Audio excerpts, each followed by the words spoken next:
રાજ્યના માનનીય ડીજીપી સાહેબ દ્વારા દેશ અને રાજ્યમાં તાજેતરમાં જે આતંકી ઘટનાઓ બની છે એ બાદ આપણી રાજ્યની એટીએસ દ્વારા પણ જે આતંકી મોડ્યુલને પર્દાફાશ કર્યો છે એ ઘટનાઓને ધ્યાનમાં રાખી અને રાજ્યના નાગરિકોની સુરક્ષા વધારે સંગીન બનાવવા માટે રાજ્યના રાષ્ટ્ર વિરોધી ગુનાઓના જે કેસો છે એમાં પકડાયેલા આરોપીઓને ચેક કરવા માટે અને એ લોકોનો ડેટાબેઝ રિવાઇઝ કરવા માટે ખાસ ડ્રાઈવનું આયોજન કરવામાં આવ્યું હતું.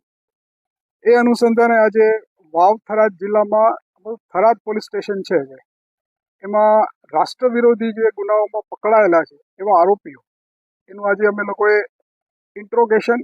માટે અહીંયા એક કાર્યક્રમનું આયોજન કર્યું હતું.